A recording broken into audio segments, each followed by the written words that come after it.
Hi everybody, right, I'm going to get straight into this. This is a two-parter on cholesterol. It's really important, basically, that you understand your cholesterol panel because there is so much misleading information out there. When you get your cholesterol results back, or your blood panel, or your lipid profile back from your doctor, it's really important that you can understand what's going on and actually understand that you're not really getting the information that you actually need. As the course of this education goes on and runs into the two-parter, I'm going to show you my recent cholesterol results, and I'm going to talk you through why it is vital that you know this stuff, that you hear this stuff, and you get really, really curious and you put time into doing your own research. Not just if you've got elevated cholesterol at the moment, not just if heart disease runs in your family, but everybody should be curious about this subject, cardiovascular health, health risks, and actually the general subject of cholesterol and why it's really, really important. Okay, so the first thing is, here we go.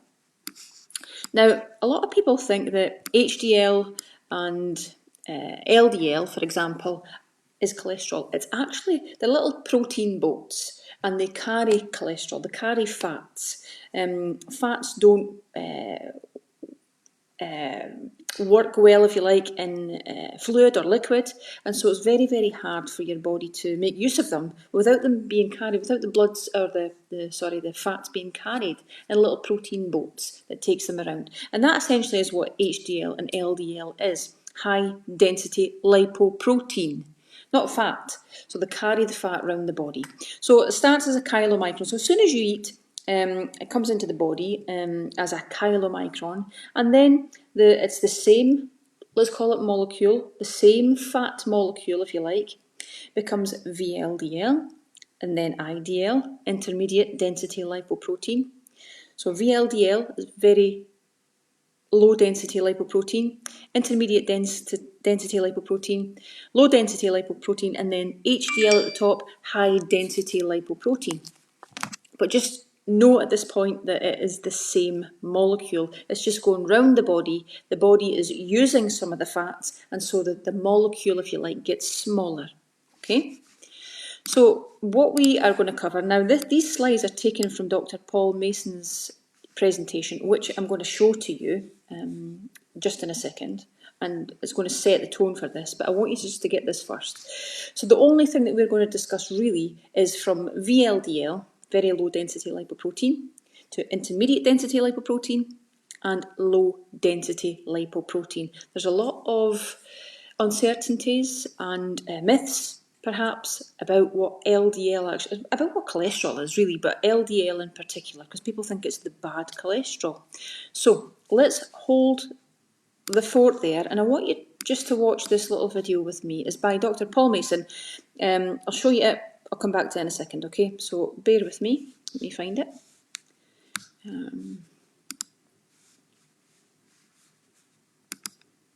It was there. Of course, it's not now. Let me find it. 2 secs. History. I'm Shirley. Oh. Okay, there we go. Well. Okay.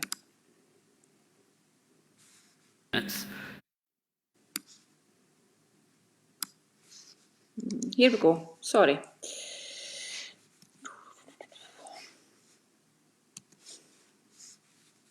Share my screen with you. Okay, listen. My name's Dr. Paul Mason, and I'm a doctor from Sydney in Australia. And today I want to take you all on a journey looking at exactly what it is about cholesterol that might be a problem with respect to our health. And I'll tell you straight up, LDL cholesterol is not one of them. Not high LDL anyway. We're going to look at everything from the idea of small dense particles, oxidation rates, and we might even have a look at particle count and lipoprotein little a. And then we're going to finish by touching on statins. And I'm going to include some hopefully quite revelatory data regarding the true side effect rate of statins. So by way of disclosures, I have a website. So I know that's a pretty disappointing disclosure. That I run a metabolic clinic with another fellow Australian doctor, an orthopaedic surgeon by the name of John Scher, and aspirationally at least, one day we're going to populate this website with some useful information. So let's begin with the biggie, LDL. LDL is almost uniformly known as bad cholesterol, or at least to anybody with a medical education. And this pejorative nature of the term says it all. People are afraid of LDL, worried they're just going to drop off their perch because it's high. Now, because of this, there's now more cholesterol-lowering drugs out there than you can poke a stick at. And it seems that every second patient who comes into my door is on a statin drug because they're trying to lower their LDL, which is funny, really, because LDL doesn't really appear to be that bad at all. This systematic review from 2016 looked at 19 cohort studies with over 68,000 participants. And of these 19 studies, 16 of them found an inverse relationship between LDL cholesterol and all-cause mortality. That is, the higher your LDL cholesterol, the lower your all-cause mortality. So last year, a new patient came into my room, and when I saw him, I thought to myself, this guy's an athlete. But this wasn't my sports medicine clinic, this was my metabolic clinic. So I thought, somebody at the front desk has made a mistake, they've booked him into the wrong clinic. So anyway, he gave me this letter. You see, he had recently applied for income protection insurance that required medical testing. And he had failed. So this is him. This photo was taken a few days after he received the letter. He's 48 years old, a regular exerciser, and he also happened to be on a high-fat ketogenic diet. This is what's called a DEXA scan. This is his DEXA scan showing his body composition. The blue areas represent lean tissue, and the red areas represent fat.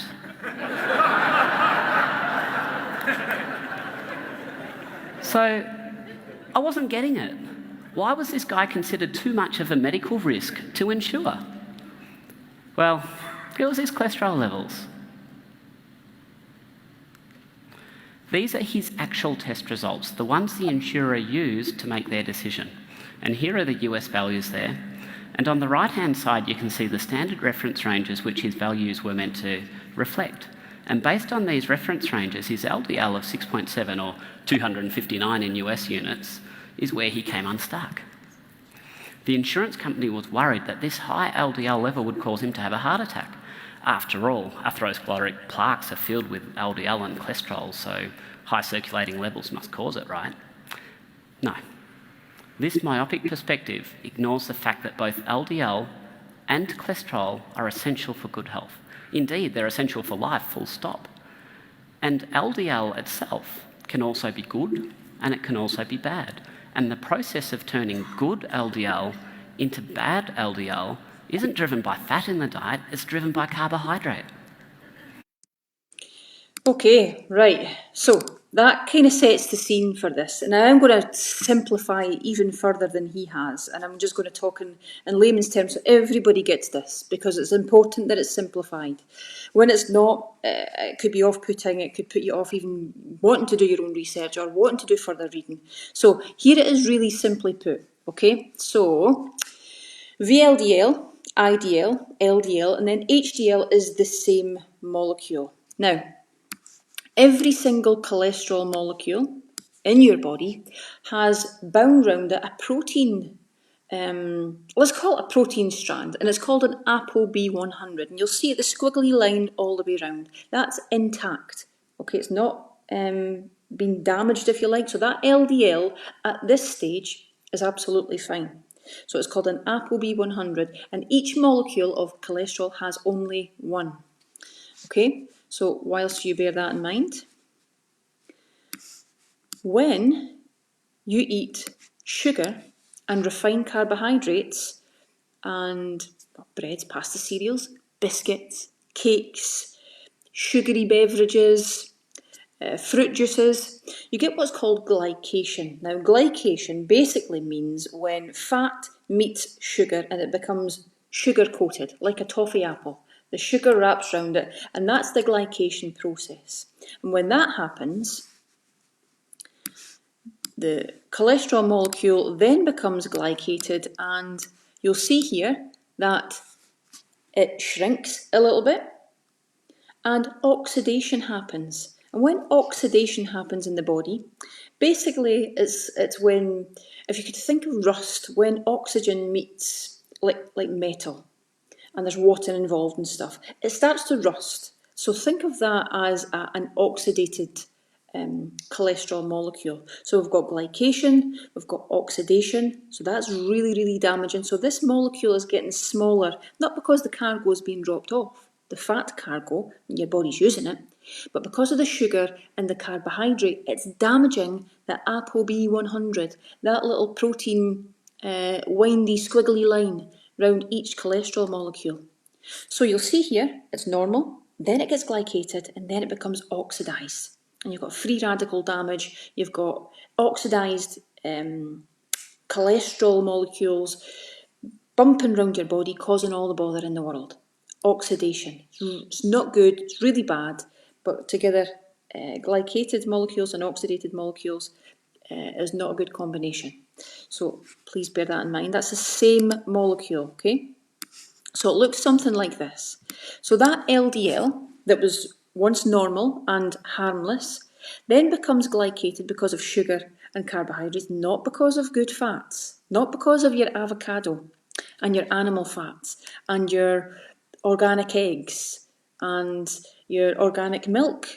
Not because of these, but because of sugar and refined carbohydrates, wheat, oats, healthy whole grains, because of these things, right? So the LDL then becomes glycated LDL, so it's getting smaller, and because sugar has met that fat molecule. Remember when you eat the breads, the pastas, the baked potatoes, remember, the bagels, glycation happens because your blood sugar is elevated, remember?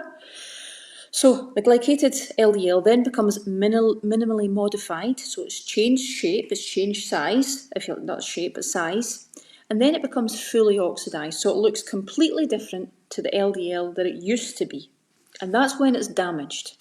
Okay, so at that stage, in fact, let me rewind a little bit. In normal circumstances, your liver takes in the VLDL. That VLDL goes round your body, drops off its cargo, becomes IDL and then LDL, and then goes back to a little blue receptor that sits on the liver and it takes back in the cholesterol. Okay, so and that's normal and that's brilliant. However, what happens if the LDL is not recognised because the ApoB100 has been damaged, it's been glycated, it's been oxidised or oxidated? It goes towards these receptor sites and your liver's like, I don't recognise you. You're going to damage me. You're not getting in here. So this LDL has nowhere to go. And it's small dense now at this stage. It's not big, buoyant, fluffy LDL. It's small dense. What we call pattern B. B for bad. And so it will look eventually something like this. So the VLDL, IDL and LDL, making its quite innocent journey out of the liver, round the body, goes back to the liver and actually isn't recognised because the ApoB100 has been damaged and actually does not get back into the liver. And so what happens is it starts to build up. And where does it go? Does that look down? Have you got a belly? Put your hands on it, give it a sugar. That's where it's building up. And it's building up round the liver, fatty liver, could be fat inside the liver, because actually an oxidised, so it's not being glycated, but it could be oxidised, gets in through that receptor on the sneaky, on the sly, and causes oxidative damage in the liver. So you then start to have fatty liver disease. It doesn't have to be alcoholic either. You get alcoholic fatty liver disease and you get non-alcoholic fatty liver disease. Both cause scarring of the liver, cirrhosis of the liver, a build-up of scar tissue. So the the tissues around your vital organs, or the surrounding vital organ, starts to build up fat, and that fat is small, dense particles. The ones that you hear about, or you don't hear about often enough for my liking. So let's get rid of these and these. So it starts to look like this is your LDL in the bloodstream. And there's lots of them, small, dense little particles building up in the artery, if you like. What then starts to happen is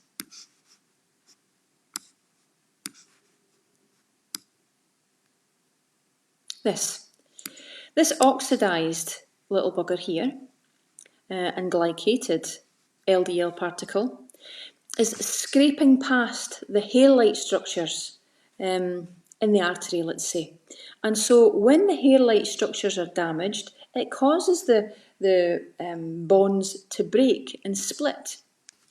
And when they break and split, what's obviously going to happen, you've got circulating monocytes and LDL particles actually just swimming about, and actually they can get down these gaps. And when they get down these gaps and they break the endothelial layer,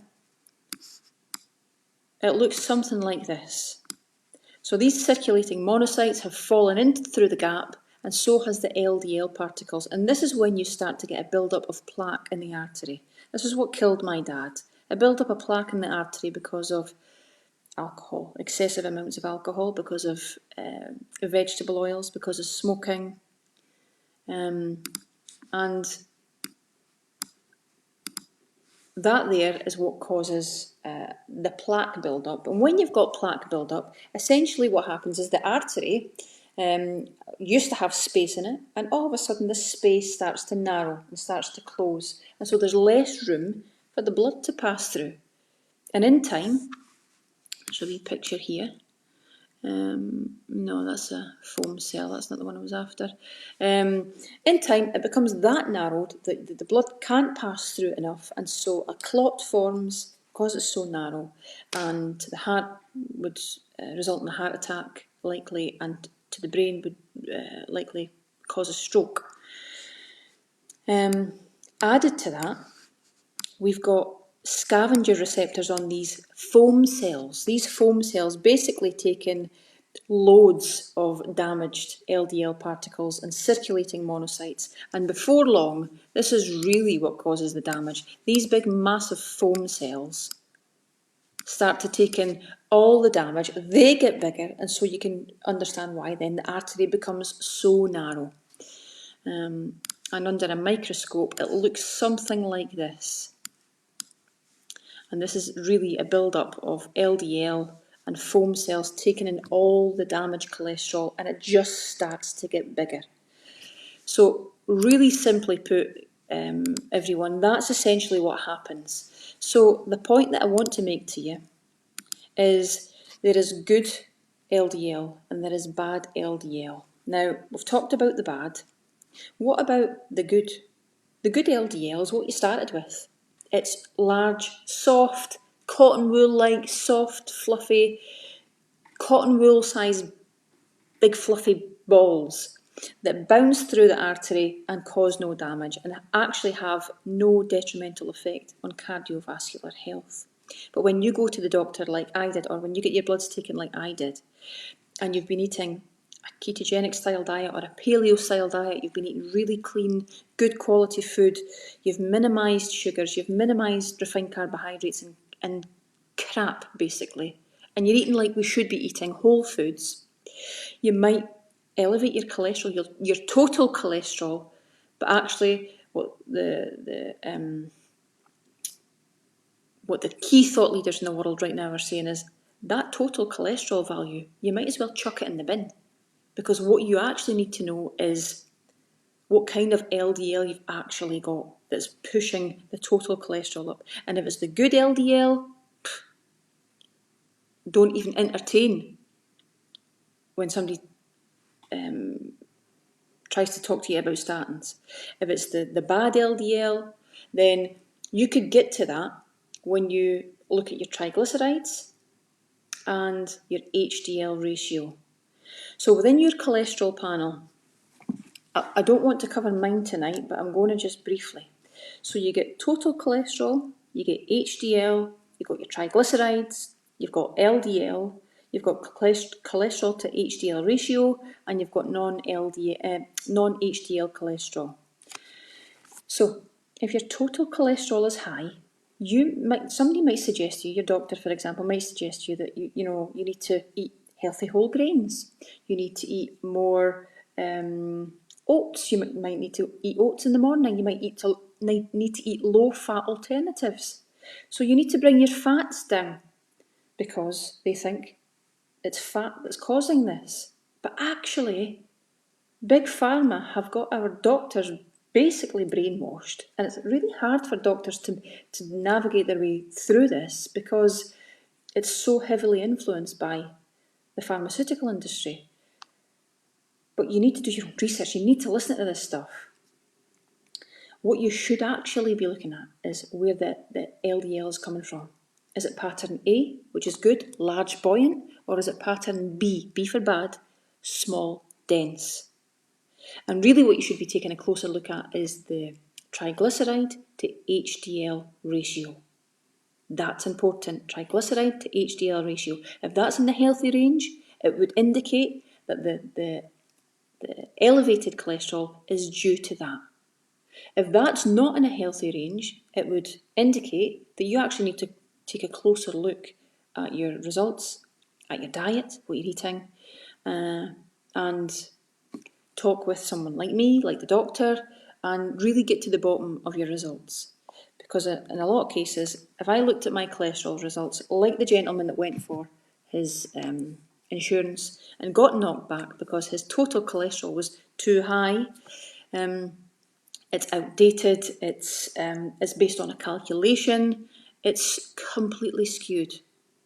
So please bear that in mind if that was you, and many of our clients have been to the doctors and got the same thing because they've cleaned up the diet, they're eating good saturated fat, not bad fats, moderate protein, they've minimised sugar, they've minimised refined carbohydrates and grain in particular.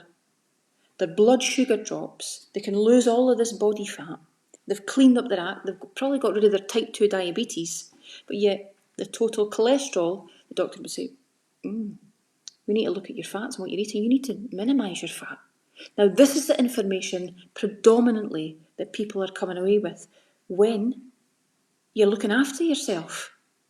Because doctors in the main are misinformed. How scary is that? Now, if you watch Paul Mason and lots of other people that I can introduce you to TED Talks and books and things, they're saying the same thing. But they're just one little voice in amongst the pharmaceutical industry. It's hard. But the videos that I show you have been circulated worldwide. I mean, there's like millions and millions of views on them. So we're not the only people talking about this now, but there's small voices. They're going up against these big companies. It's very, very difficult to change a system when there's money behind it. A big money machine, a big massive money machine. So you need to get curious. It's very, very important. I'm going to share my results with you on another session and really set the tone for actually getting to grips with this. When you get your blood panel taken, your blood lipid panel, you should be able to have a discussion. But what if your doctor doesn't actually know about this stuff? You would never think that would be the case. And often now it's not, but most of the time it is. And this is scary shit, right? Of course it is. You want your doctor to be able to tell you about triglyceride and HDL ratio and actually if it's good or bad and what they think. Not just your total cholesterol's high, even though your diet is, it's a whole food diet. And you look phenomenal. You've lost however many stone you've lost. You're healthier than you've ever been. You feel better than you've ever been. Your fibromyalgia's gone. Your aches and pains have gone. Your arthritis, your rheumatoid arthritis has fucking vanished. Your brain fog is gone. So, yeah, I hope that's been useful. Please watch the videos that I'll share with you, and I will follow up with a part 2. Okay, take it easy, everybody.